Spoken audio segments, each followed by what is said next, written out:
Welcome to Behind the Bar with Steve. How the hell are you doing? Now this is episode 46. And on today's episode, this is a segment we're going to do, and it's called Bourbon and Horse Racing. Bourbon and horse racing.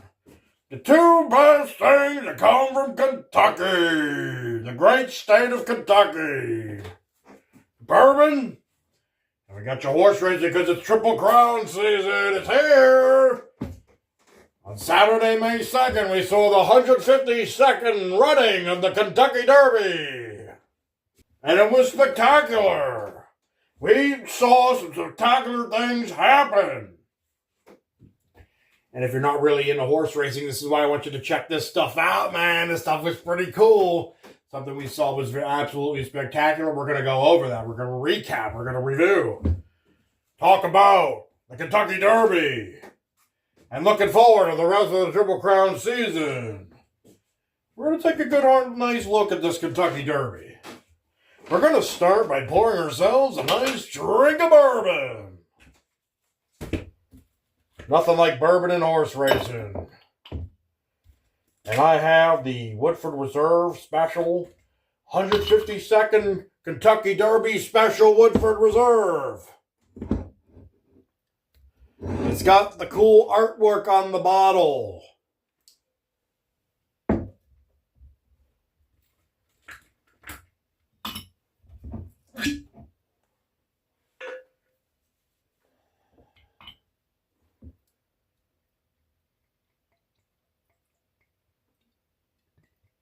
Little bourbon.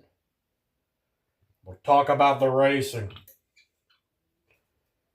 We'll check out this bottle too. How about this?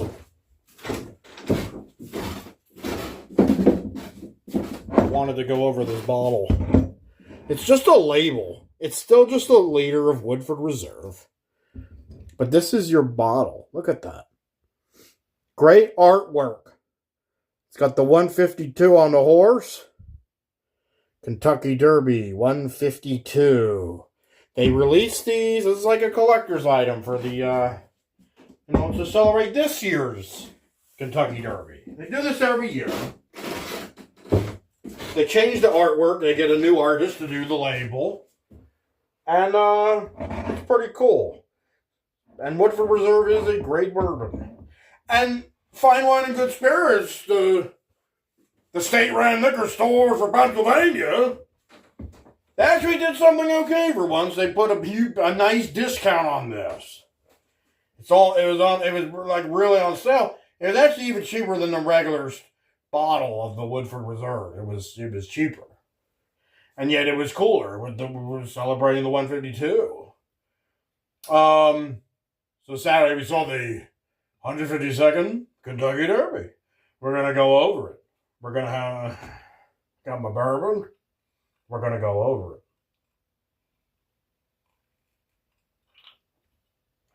it.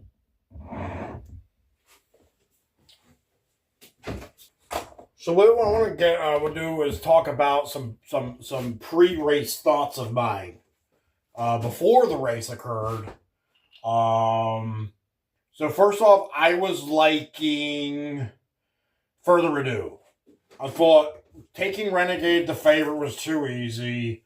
We had Further Ado had some good winning ways in some races that happened prior to the Kentucky Derby. The races they run, so you know that it's going to be a good racehorse, solid contender. Entering the Kentucky Derby, obviously these horses have been racing. And it was I thought it was a good bet for Further Ado. Some of the favorites were Renegade, Further Ado, Chief Wallaby. What I was rooting against was Chief Wallaby, because I'm not a fan of his trainer. Last year, we kicked off our segment, one of the first segments of Steve's Soapbox. It was about this guy, Bill Mott. He's the trainer of the horse Sovereignty.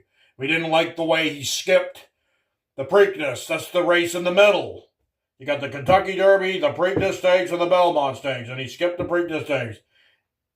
And I said it was because he wanted to take the easy way to win some money, to skip the rat race, and then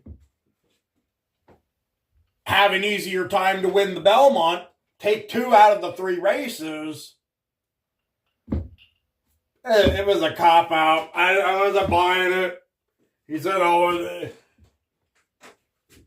it's about the horse and stuff. It wasn't about the horse. That was nonsense. That horse was a strong contender to take it all.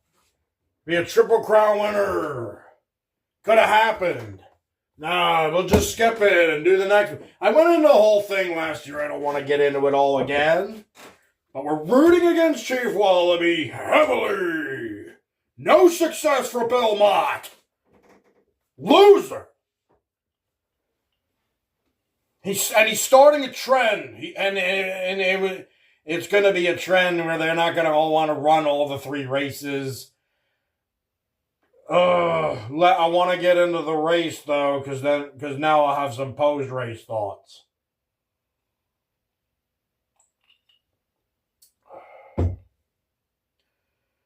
So we're looking at. I'm thinking Further Ado is going to win this race. Renegade, another strong contender.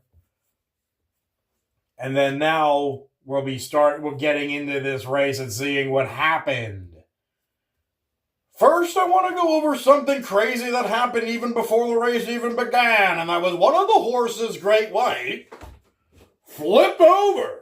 He flipped himself back and almost fell on top of his jockey. Hey, check it out for yourself. I got the video right here. On his side, he's up walking around right now. They're evaluating him, but he did. Okay, this will be doing a voiceover. Check this out. That horse, look at him.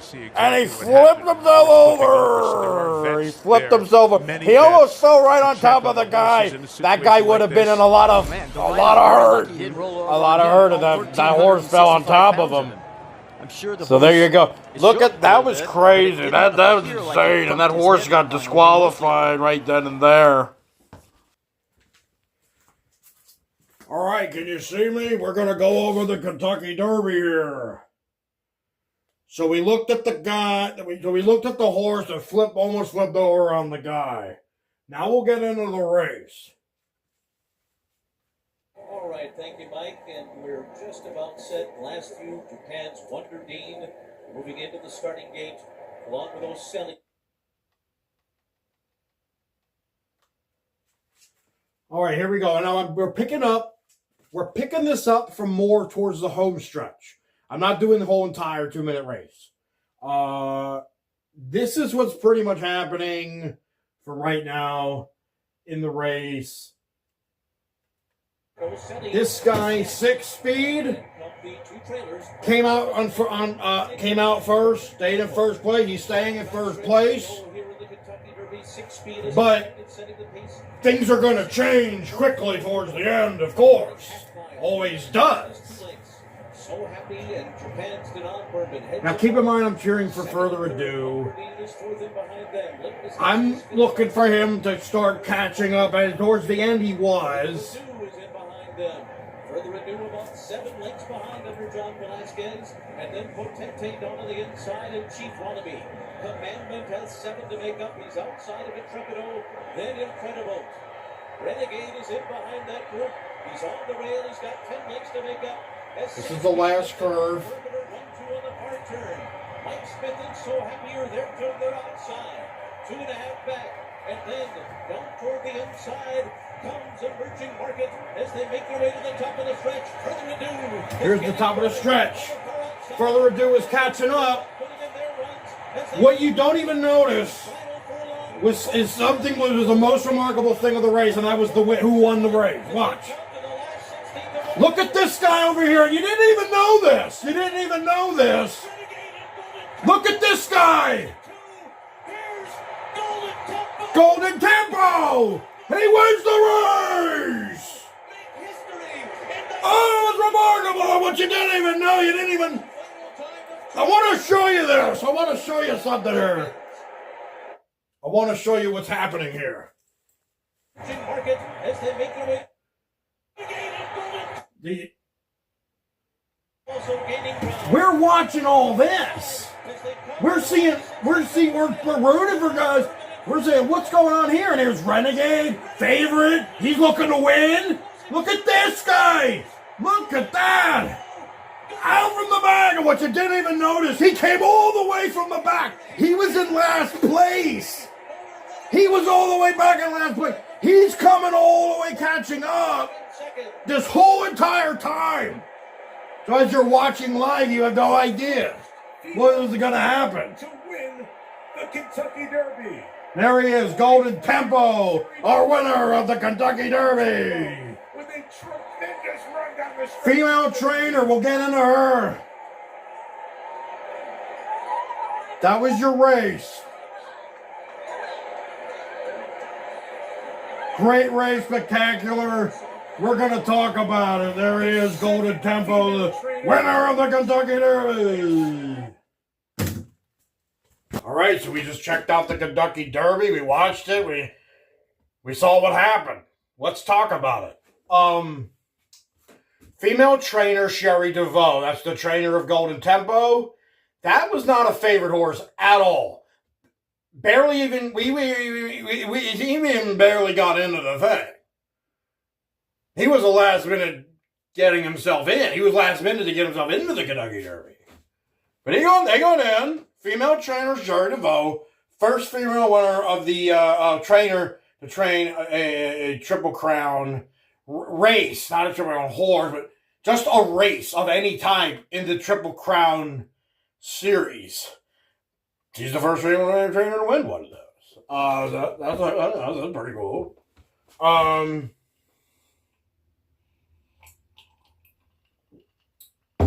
Yeah, 23-1 on horse. This is not one of our favorites. And like I saw, what I wanted to get into here was how you had your favorite, one of their favorites, Renegade, and even Further Ado making that final push. Further Ado falls back to like 11th as a finish. Where Renegade's about to win that race. He made his charge. He's about to show why he was favored. But what you don't see is this horse who came all the way from the back, and that was Golden Tempo, and that horse won the Kentucky Derby. Let's check out the footage. You know, what you got to do is watch it at a particular angle. They get into it on NBC. They get into it, but we'll get into it for you know, we're gonna look at this overhead view. I got the video right here. Let's go. Let's look at it. There he is. Oh my gosh. He's already starting to move now. Look at that horse. He's coming all the way from the back. Look at him. He's cutting through all them and then moves to the outside. He's going to pass everybody. Everybody. Check it out. As he knows he's going to run into trouble if he doesn't. And he takes aim on his brother. And what a tremendous kick by Golden Tempo. That's a lot of ground to make up in the stretch of the Kentucky Derby. He's 7 or 8 lengths back at the top of the stretch still. That was absolutely unbelievable. He passed all the horses. Wow. All the horses to win the race. He has been dead last or second to last in almost every race he's run, but made a charge like this at a moment like this. A historic moment, Nick Luck. Truly, Mike. So yeah, there you go. And as we saw, Golden Temple went from all the way down in last. Pretty much all on just the home stretch. He passes everybody. Everybody. Completely around everybody. Out to the outside, passing everybody. You know, that was pretty cool. That's spectacular. That's what I'm talking about. That's what I'm talking about in this horse racing stuff. People are like, what is the big deal with the horse racing? Who cares about the horses racing and all that? We want people sport. We want football. We want the hockey. Oh, those are great sports. But this is what makes it exciting. And the fact that horse was trained into this, but bred into this, and then trained into this. to win these races.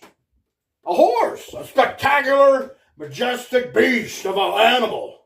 We get it running good, and it's fun, and it's cool, and you see stuff like that. And it's all in 2 minutes. It's all in 2 minutes. Doesn't take your whole life away. All the other sports do, for sure. But it's 2 minutes. And it's cool. And you can win some money. You win a little Benson. You win some money. It's cool. And that's why it's cool. Stuff like that. That's not supposed to happen. When stuff like that happens, you go, wow, that's spectacular. That was unpredictable. Would have never seen that coming. What's the surprise going to be this year? There it is. There's something that happened. And like, whoa. That's remarkable. And that doesn't ordinarily happen. Usually your great horses are getting up front and battling it out and seeing who's really going to get that little win, the little bit of thing to get a win. Sometimes you have all 3-4 horses finish right at the same time. Who won? Who won by a nose? Who won by, the slightest bit? But then that one just came all the way up and won and pulled ahead right there and run. That's a badass horse to be able to do that. To have that type of afterburner power to pass all these great horses. So that's that. Want to talk about Cherry DeVoe and this team for this horse, Golden Tempo. Their doubt, they didn't say no. They said they want to see how the horse is. We'll see if they go for the Preakness. She says, I know the Triple Crown is important and all that, but what's most important is the horse. Good point. That wasn't really Bill Mott's point last year. It really wasn't. He might have said maybe something a little bit along those lines, but that guy, he just wanted to bypass that so he can get his easy win in the Belmont. I didn't like that. It was the reasoning. This lady didn't say no yet. She's open to it. She's more than open to it. They're looking into it. That's good. That's good enough for me. That's okay. Look into it. I know you care about the horse. I know we care about the horses. But that's why you train them up. That's why they were bred from the blood of the amazing immortal horses of the past. And trained hard to conquer, to defeat. Get them going. Get them out there. Let's do it. It's so hard to win a Triple Crown. They're taking away our chances to see it, to get it. Because it's remarkable. Just as remarkable as the way that horse won the Kentucky Derby. Just give it a chance. It could lose. At least we had the chance. At least there was a chance. And that's a good horse. I understand. And then not favored at all again. If it did compete. But if it could repeat that, I think it can win. I always say, but you're forgetting one thing. It won the Kentucky Derby. There's something to say about that. When we talk about them going to the Triple Crown, there's something to say about that. It won the Kentucky Derby. It can win again. And it can win again. We can have a 15th Triple Crown winning horse. Let's give it a shot, Cherry. Let's give it a shot, Cherry. It's about the horse. I understand about the well-being of the horse. If that's gonna be your excuse. I'm going to say, come on, you trained it for this. You got it ready for this. We'll see. I hope she does it. They're looking at the horse. They practice. It's practice and endurance training for the horse. They do walkthroughs, then they do some jogs, and they want to look. He wants to look at all this stuff. All right, look at it. But I hope we do it. Let's go to the Preakness and see what we can do. That was cool. That was remarkable. Cool Kentucky Derby. Bourbon and horse racing continues when we do the Preakness, May 16th.